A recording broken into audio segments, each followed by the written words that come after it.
Right now, NRA News commentator Mr. Colion Noir is with us. Colion, how are you, sir? How's it going, Cam? It's going very well, man. I appreciate you coming on the program. You have a brand new commentary piece that's already causing consternation in the hearts and minds of precious snowflakes across the nation, Colion. Yeah, I guess I get to be the bad guy again for today. At least, I guess in some people's minds. I guess it depends on who you ask, right? I guess so. Black people can think too. This is the name of the commentary piece. We're going to debut it right here in just a minute. But let me ask you before we see this: were you? What was your thought going into this commentary? It was annoyance, for lack of a better word. There's always kind of, to me, been this kind of undertone of like, I want to protect you from yourself, coming from a lot of anti-gun circles, and at best, it's insulting. At worst, it's racist. And for me, I've always thought independently. All of my friends around me are independent thinkers. So to have that kind of chastising or kind of trying to talk me into not being into guns because I'll hurt myself or other people with it because of my race, I just kind of got annoyed with it to the point where I was like, you know what, I need to talk about this. All right, let's take a look at the brand new commentary from Mr. Colion Noir. Black people can think too.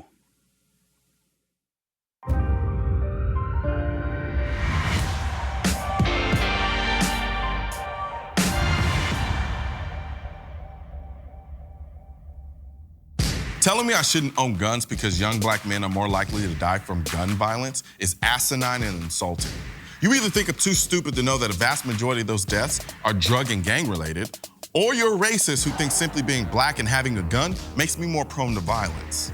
This race-baiting rhetoric is a disgusting attempt to take advantage of certain sensitivities. Yes, the inner city's young black men kill each other at an embarrassingly high rate, but instead of addressing the real issue, anti-gun politicians in the mainstream media would rather exploit the symptoms because there's no money in the cure. The vast majority of African Americans are good law-abiding people, and many of them own guns. Yet the media keeps trying to tell me that the majority of black people are anti-gun. So I guess that poll conducted by the Pew Research Center that found that 54% of black people believe guns protect you from being a crime victim was just the Illuminati. The image of black gun ownership has been hijacked and vilified by an anti-gun mainstream media, the same way they vilified the Cubans, the Italians, the Irish, and the Mexicans. They project and glorify this D-boy gangbanging image as if African Americans are nothing more than that. This creates an insidious form of bigotry and stereotyping that only further divides this country along racial lines. Come to think of it, it's borderline genius.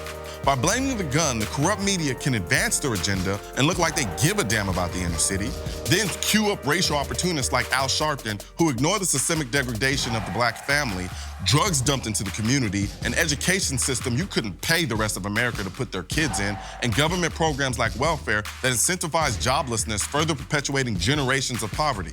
Instead, he and his dark and lovely perm will continue pointing the finger at the whites will point the finger back at him, and the moderator will keep asking racially inflammatory questions, and the mainstream media sits back and rakes in the dough with their modern-day minstrel show they call journalism. Think about it.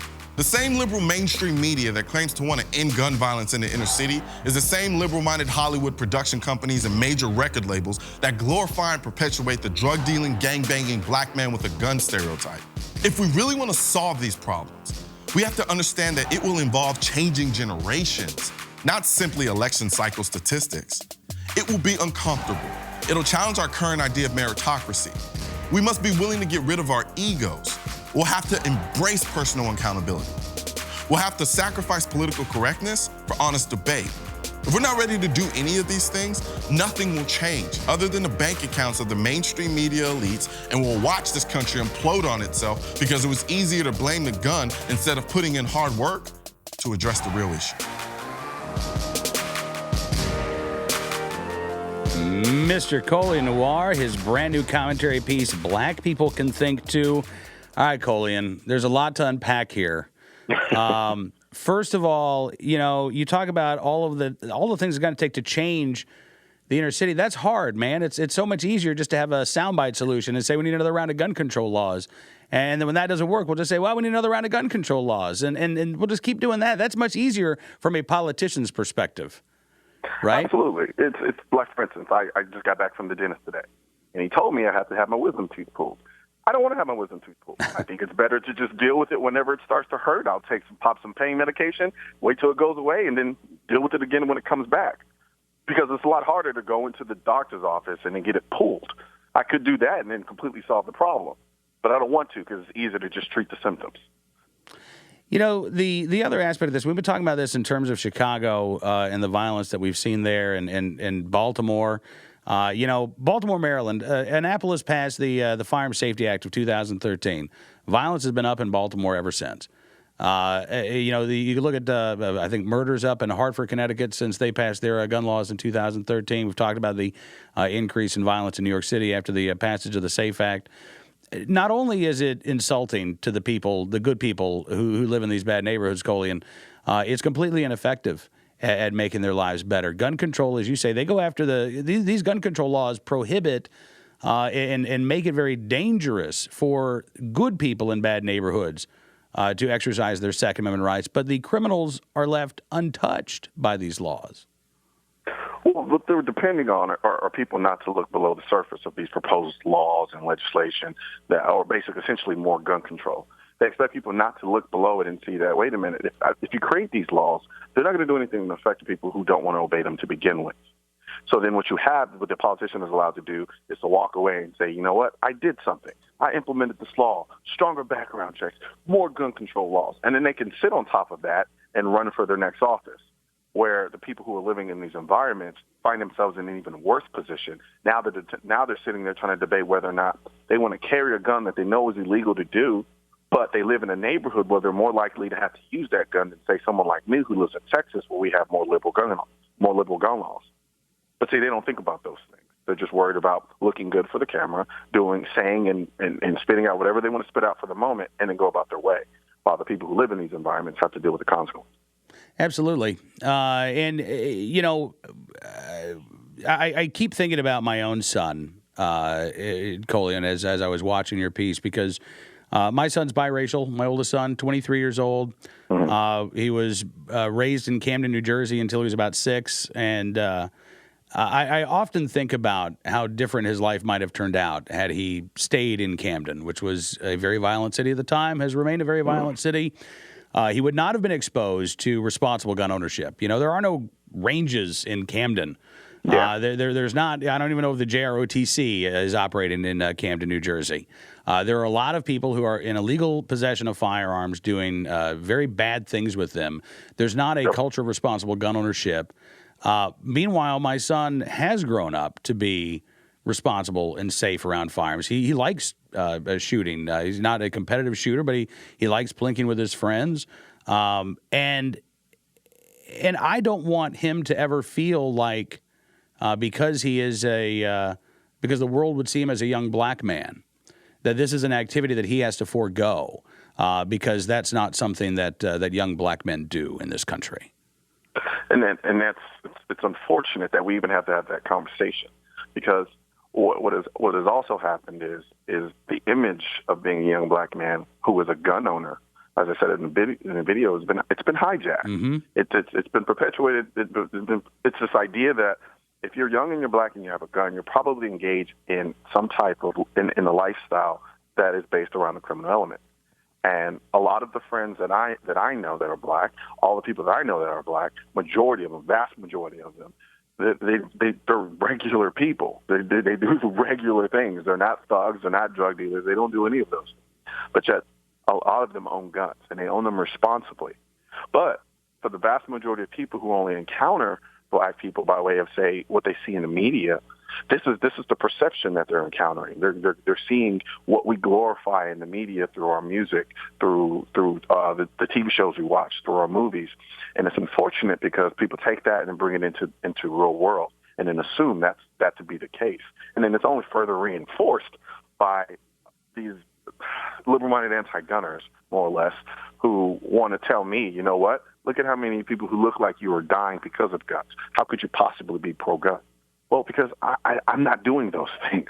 Like, I'm not going to be held accountable for somebody else's actions, especially when it comes to defending myself. Well, and this is where we get to what really works. You know, if gun control is not the answer, if passing laws that are going to make it prohibitively expensive, for instance, for somebody who lives in a bad neighborhood in Chicago to get a concealed carry license, going to make it, you know, very difficult for them to get the training because you're not going to offer it in the city. You got to have 16 hours of training. You got to go to a range that, again, is not located in the city of Chicago. That's going to deny some people of their right to keep and bear arms. And it's not going to do a damn thing to reduce violent crime in the city of Chicago. But we do know that most violent crime is committed by a small number of individuals, right? Yeah. Yep. And so, you know, the idea that we're going to pass these blanket gun control laws and we're going to expect the criminals to obey them, when what we're seeing around the country is that violence in Richmond, California, I've been talking about this the past couple of days, homicide's been cut in half over the last 5 years. They figured out 17 individuals were responsible for more than 70% of the shootings in their city. 17. A lot of people don't realize when they talk to me about these gun control issues, and they bring up the gun violence in our country, and then when I tell them how small of a percentage of the various cities that are responsible for a vast majority of those gun deaths, it blows their mind because they're thinking it's pervasive across the country, like it's evenly spread like a blanket, when it's not. These are very concentrated areas that are making up a vast majority of these gun deaths. But a lot of people don't realize that. And it really honestly takes looking at situations like Southside Chicago, for instance. You take Southside Chicago and then you compare it to a neighboring state that doesn't have the strict form of gun control that Chicago has. They're not dealing with that violence, but yet Southside Chicago is. So if we account for the constant in those situations, which is the gun, at that point it leads to reason. The gun isn't the issue. Because when you have guns over here and they're not killing each other like crazy, but then you have guns over here and they're killing each other like crazy, there's a deeper issue that needs to be addressed, a harder issue. And it's more complex than simply, get rid of the guns. You know, it is. It's a hell of a lot more complex than that. And this is what concerns me, though, Colion, because it seems like we live in somewhat simplistic times, right? You know, the soundbite solution. You gotta be able to save the world in 140 characters or less, Colion.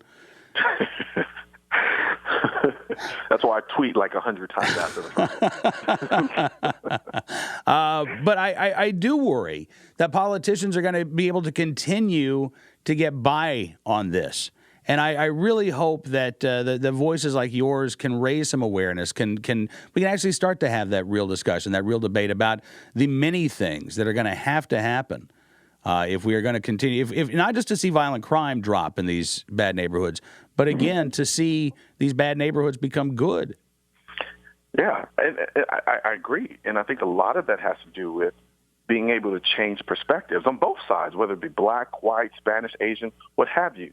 The problem is that we've also, as simple as these times are, we're still living in a very politically correct time. And I'm not all for just insulting people for the sake of insulting people, but we've got to have a certain level of fearlessness where not that we don't care about offending someone, but be able to have an honest enough conversation with people who aren't like us and people we don't usually interact with on a daily basis, to have a conversation where, you know what, I might say something that might offend you. And it's coming from the best place possible because I'm trying to understand. And then from there, that dialogue allows us to generate a perspective about each other that's real. And then with that reality, we can take that and begin the process of improving the country as a whole. We're all different, but we're all the same in that we're all Americans and we're all living in this country. We should embrace each other's differences while at the same time standing together in unison as a country.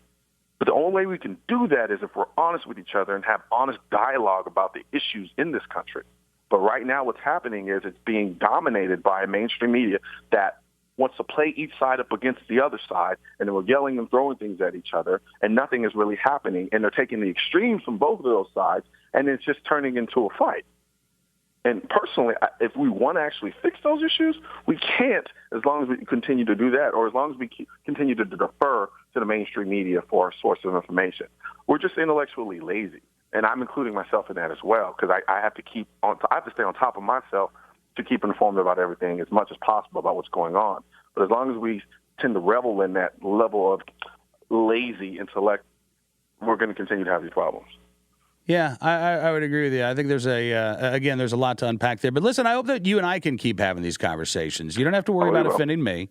Well, you know I don't shut up. Listen, we always love having you on. Make sure that you check out Colion's new video, again, at NRAnews.com. And listen, come back soon, will you? Will do. Thanks, All right, man. We'll talk soon. Colion Noir, NRA News commentator with us, talking about his new piece, Black People Can Think Too, which you can find, again, right here at NRAnews.com.